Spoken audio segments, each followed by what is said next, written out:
Hi everyone, Afi here. Selamat Hari Kemerdekaan Indonesia, Dirgahayu Indonesia yang ke-77. Hari ini pas aku syuting, itu adalah tanggal 17 Agustus. Makanya aku sekalian pakai baju merah putih sekali-sekali.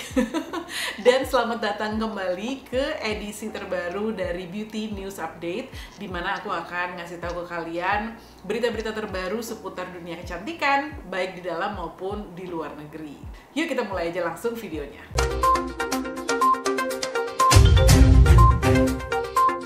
Berita pertama, ini merupakan recap sebenarnya dari event beauty terbesar di Indonesia, bahkan mungkin di dunia, apalagi kalau bukan Female Daily Jakarta X Beauty 2022. Siapa yang datang kemarin? Yes, jadi setelah absen 2 tahun karena pandemi, Female Daily kembali menggelar Jakarta X Beauty 2022. Dan kalau biasanya itu diadakannya di Senayan City, ingat kan di tenda di luarnya itu. Kalau sekarang diadakannya adalah di Jakarta Convention Center. Jakarta X Beauty itu diadakannya di Hall A dan Hall B JCC dari tanggal 28 sampai 31 Juli 2022. Mereka bekerja sama dengan Blibli dan disponsori oleh Implora. Jadi karena udah selesai nih ya acaranya, ternyata selama 4 hari kemarin itu total pengunjung yang datang ke Jakarta X Beauty itu adalah sebanyak 93.000 orang. Wow! Dan fakta ini menjadikan JXB itu adalah the biggest beauty consumer event in the world. Wow, ini pencapaian luar biasa ya. Dan aku sendiri kayak berusaha mengingat-ingat beauty consumer event apalagi yang ada di luar sana gitu ya. Yang aku tahu yang cukup besar itu tuh ada Beauty Con, biasanya diadakan di Amerika, ada di New York, ada di LA. Terus itu pun juga emang bener sih nggak nyampe 93.000 ya, paling sekitar kayak 20 ribuan gitu pengunjungnya gitu. Jadi luar biasa sih Female Daily dan luar biasa juga Indonesia gitu ya.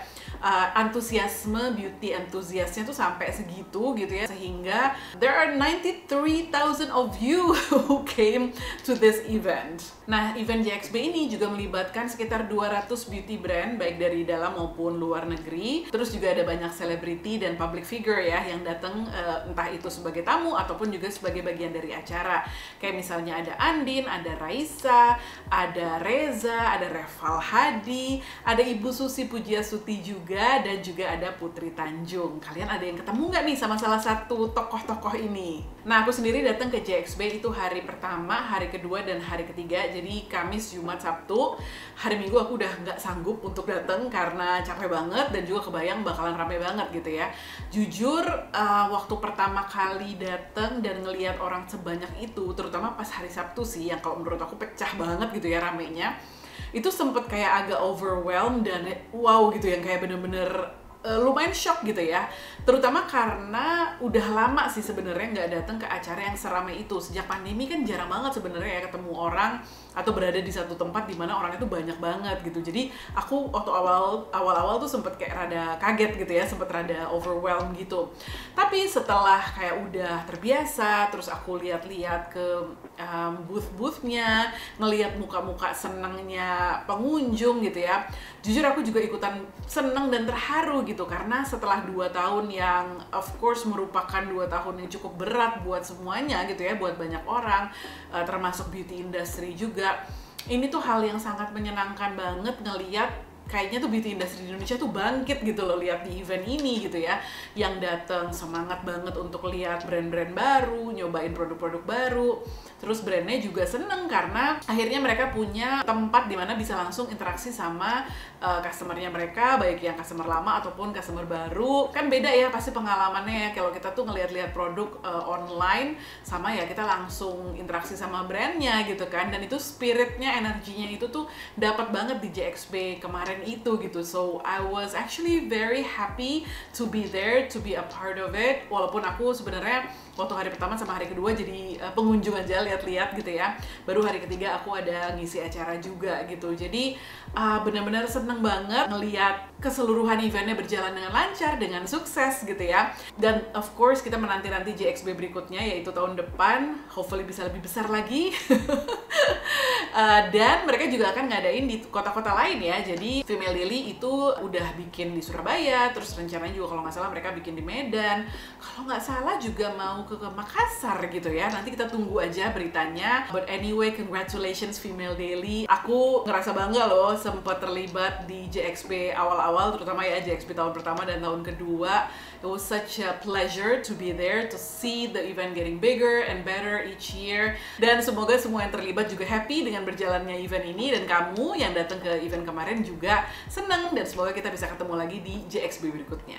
Berita berikutnya dari luar negeri, dan ini menurut aku sih menarik banget. Jadi ada berita yang bilang kalau misalnya Estée Lauder sekarang ini lagi berencana untuk mengakuisisi fashion brand Tom Ford. Jadi kalau kalian belum tahu sebelumnya ya, Estée Lauder Companies itu adalah perusahaan kosmetik yang menaungi banyak sekali brand di luar Estée Lauder tentunya ya. Jadi ada Estée Lauder, ada Clinique, MAC, terus juga Jo Malone, ada Bobbi Brown, The Ordinary, dan masih banyak lagi. Nah, sejak beberapa tahun yang lalu sebenarnya Estée Lauder itu memegang distribution rights untuk brand Tom Ford Beauty. Jadi di dalamnya ada makeup, perfume, dan juga skincare. Jadi awalnya kolaborasi mereka itu adalah ketika Estée Lauder membantu Tom Ford untuk menciptakan signature scent-nya yang pertama, yaitu Black Orchid di tahun 2006. Nah, dari situ berkembanglah menjadi beberapa line produk lainnya gitu ya, di luar dari perfume, yang seperti aku bilang tadi itu gitu ya, distribution rights-nya itu dipegang oleh Estée Lauder Companies. Nah, tapi yang menjadi berita di sini adalah yang mau diakuisisi oleh Estée Lauder Companies itu Tom Ford as a fashion brand, dan ini merupakan sesuatu yang baru karena Estée Lauder sebelumnya sama sekali belum pernah mengakuisisi brand fashion. Jadi selama ini tuh mereka selalu bergeraknya itu di bidang beauty gitu ya, entah itu fragrance, makeup, ataupun juga skincare. Jadi ini menarik banget. Kenapa mereka memutuskan untuk masuk ke dunia fashion? We don't know karena belum ada statement yang resmi dari Estée Lauder Companies. Tapi kabar beritanya, dealnya ini tuh senilai $3 billion. Berita berikutnya adalah partnership antara brand Glossier dengan retailer Sephora. Yes, you heard me right. Jadi mulai 2023 rencananya brand Glossier itu akan ada di Sephora di US dan juga Kanada, dan mereka juga akan available di e-commerce websitenya Sephora. Glossier kayaknya sih aku udah nggak perlu terlalu banyak ceritain karena kalian juga pasti familiar sama brand ini. Jadi ini tuh satu brand yang diciptakan atau didirikan oleh Emily Weiss itu tahun 2014. Bisa dibilang Glossier ini tuh kayak the ultimate millennial brand gitu ya, karena waktu keluar bener-bener kayak ya brand yang millennial banget gitu. Jadi dari mulai kayak communication-nya, branding-nya, packaging, dan juga jenis-jenis makeup yang mereka keluarin. Jadi awalnya tuh mereka ngeluarin itu produknya simple-simple banget, kayak face mist, lip tints gitu ya. Dan ada satu produknya mereka namanya Boy Brow, itu tuh jadi best selling produknya mereka sampai sekarang. Jadi itu tuh brow mascara gitu ya, yang bikin tampilan alis tuh jadi kayak natural banget tapi rapi gitu. Nah, tahun 2018 kemarin Glossier itu tuh bilang kalau misalnya setiap 32 detik satu produk Boy Brow itu terjual. Wow, selaku itu ya. Terus mereka juga mulai mengembangkan perusahaannya dengan buka beberapa offline store gitu ya di beberapa kota di Amerika, dan selalu kayak ngantri-ngantri banget orang yang mau masuk ke store itu gitu kan. Karena store-nya bukan cuma menjual produk aja, of course that's part of it, tapi juga mereka menawarkan kayak offline store experience yang menarik gitu. Terus menurut aku yang menarik juga dari Glossier itu adalah waktu di awal mereka bikin brandnya, mereka banyak sekali melibatkan fansnya atau followersnya dalam menciptakan produk. Jadi semacam kayak crowdsourcing ideas atau kayak co-creation lah gitu ya. Jadi mereka banyak melempar ide-ide dan menerima banyak feedback, dan dari situlah mereka mengembangkan produk-produknya gitu. Jadi makanya banyak orang yang juga yang ngerasa kayak attached gitu ya emotionally dengan Glossier, karena merasa deket gitu sama brandnya. So I think they did a really good job marketing wise gitu. Nah, tapi beberapa tahun yang lalu mulai terdengar kabar kalau sepertinya Glossier itu mengalami atau menghadapi beberapa challenge gitu ya, kayak ada beberapa toko offline yang mereka yang tutup gitu.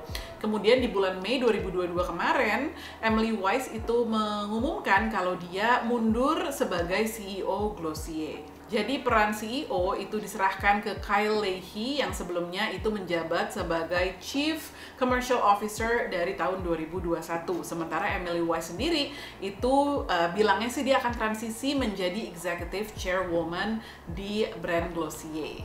Aku sendiri sih cukup excited dengan partnership-nya Glossier dengan Sephora ini, karena artinya ini kan membuka distribusi baru dan juga market baru untuk Glossier gitu ya. Karena selama ini kan kayaknya Glossier itu available-nya di market yang cukup terbatas lah gitu ya, belum terlalu worldwide gitu kan. Dan dengan dia kerjasama dengan Sephora, mudah-mudahan segera hadir juga di Sephora Indonesia. Oke, sekarang kita kembali lagi ke berita dalam negeri. By the way, kalau misalnya teman-teman dengar kayak ada sedikit background suara orang teriak-teriak gitu, kayaknya di kompleks belakang itu lagi ada perlombaan 17-an. Nggak tahu juga kenapa mereka perlombaan 17-an jam setengah 10 malam. Tapi anggap aja ini memeriahkan suasana 17-an hari ini ya, gitu. Oke, jadi berita dari dalam negeri itu adalah tentang brand makeup terbarunya Raisa yang namanya adalah Rain Beauty. Yes, jadi penyanyi Raisa bekerja sama dengan Titania Fairushka itu merilis brand makeup di bulan Juli 2022 kemarin yang dikasih nama Rain Beauty. Rain sendiri itu diambil dari nama tengah anak perempuannya Raisa. Oh, so cute namanya ya. Nah, di peluncuran Rain Beauty itu mereka mengeluarkan dua jenis produk. Yang pertama adalah Lip Velvet Hydrating Balm. Ini ada 5 shades. Kemudian yang kedua namanya Lipstick Tinted Oil. Ini juga ada 5 shades. Terus Rain Beauty ini juga berkomitmen untuk memelihara lingkungan. Jadi mereka konsepnya itu adalah conscious and clean beauty. Jadi produk-produknya Rain Beauty itu halal, cruelty free, dan juga vegan. Nah, mereka itu juga di packagingnya menggunakan 50% post-consumer recycled plastic. Jadi post-consumer recycled plastic itu maksudnya adalah bahan dari plastik daur ulang bekas pakai. Sedikit fun fact, fun menurut aku, gak tau menurut kalian. Jadi Rain Beauty ini kan di launch-nya itu di hari pertama JXB kalau nggak salah ya. Jadi mereka tuh bikin acara di Hotel Fairmont. Nah, kebetulan di hari yang sama itu abis dari JXB, aku juga ke Fairmont untuk meeting gitu. Nah, terus kita ngelewatin tempat eventnya Rain Beauty itu, terus kita kayak ngintip-ngintip gitu. Wah, ini ada apa nih? Ternyata itu adalah tempat acara Rain Beauty. Waktu itu acaranya tuh belum mulai gitu ya. Jadi kayak wow, menarik banget gitu ya. Baru tahu gitu di saat itu tuh kalau misalnya Raisa tuh ngeluarin makeup brand. Terus begitu aku ngeliat Instagramnya, terus ngeliat foto-foto produknya, jujur menarik sih gitu ya. Walaupun memang lip produk itu udah banyak banget gitu, tapi ada satu produk mereka yang menurut aku menarik banget, yaitu si Lip Velvet Hydrating Balm-nya itu yang dia bentuknya tuh kayak bulat gitu. I don't know, kayaknya kalau dari review-reviewnya kelihatannya tuh moisturizing dan warnanya tuh lucu-lucu. So I might buy some terus nanti akan aku review di YouTube channel ini ya. Gimana sama kalian? Apakah udah ada yang coba produk Rain Beauty? Tinggalin di komen box di bawah ya, aku pengen tahu menurut kalian gimana sih produknya itu. Oke, sekarang kita akan ngebahas topik berikutnya, karena ini tuh mungkin bukan berita tapi lebih ke tren gitu ya. Kalian pernah denger gak sih tren yang namanya Barbiecore? Nah, tren ini kayaknya tuh di-trigger oleh rencana peluncuran film live action Barbie yang dibintangi oleh Ryan Gosling dan Margot Robbie. Walaupun sebenarnya filmnya sih masih tahun 2023 ya rilisnya gitu. Jadi Barbiecore ini basically as you can imagine adalah pink and pink and pink. Jadi pink everywhere gitu ya.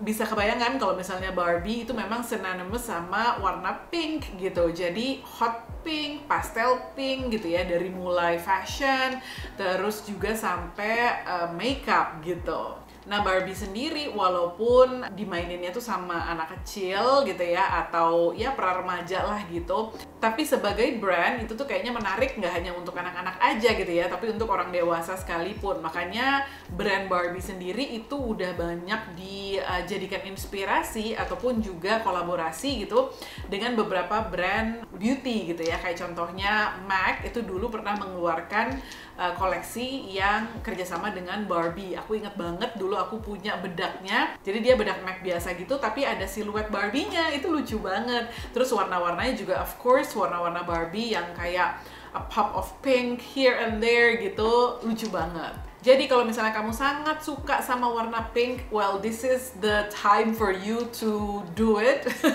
to wear everything pink.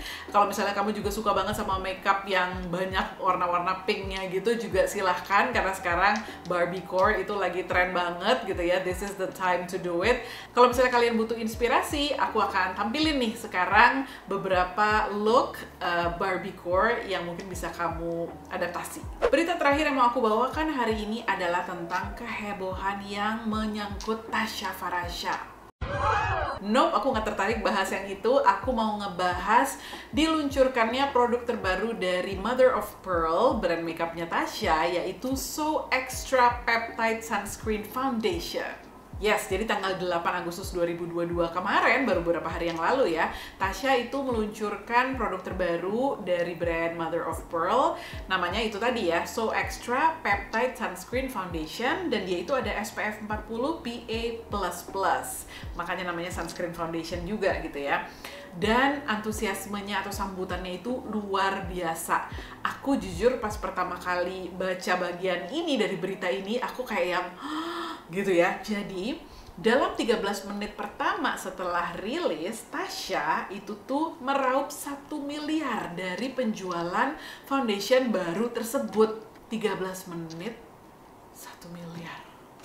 Kayak agak susah ditangkap sama otak aku gitu.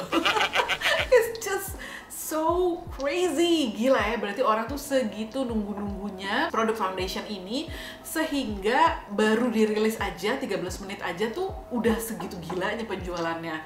Edan sih, benar-benar luar biasa.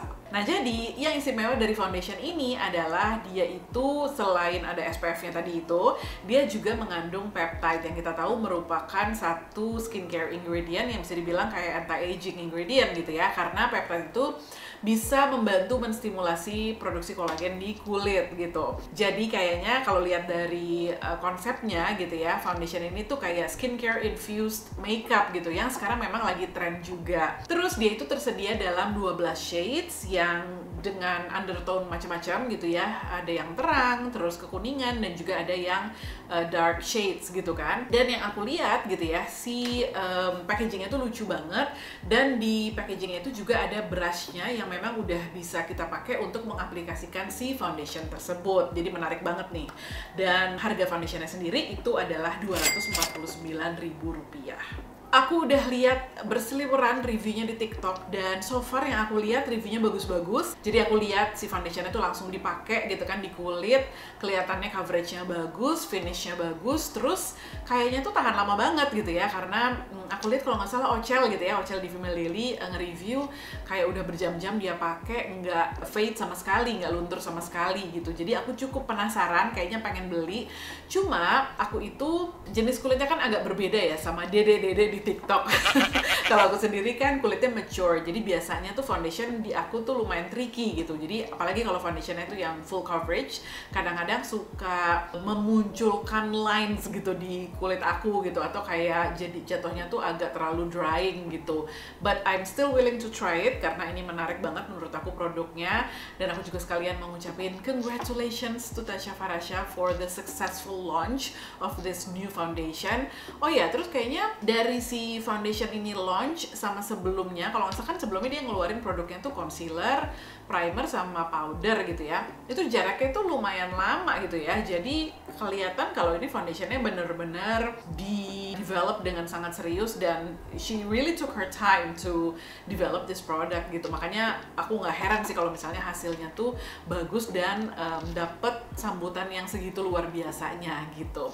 Keren banget pokoknya. Ini juga membuat aku semakin antusias gitu ya sama dunia beauty di Indonesia, dan juga ini tuh kayak membuktikan bahwa yang naik daun gitu ya di Indonesia tuh nggak cuma skincare aja, makeup pun juga sebenarnya masih banget diminati gitu. Jadi kalau misalnya sekarang nih ada yang lagi kepikiran untuk kayak bikin brand baru, coba di expand horizon ya.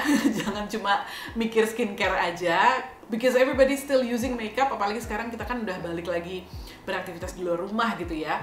Jadi kita mulai nih ngumpulin lagi produk-produk makeup, dan menurut aku opportunity itu masih ada banget. Oh ya, sekalian jualan perusahaan sendiri boleh dong ya.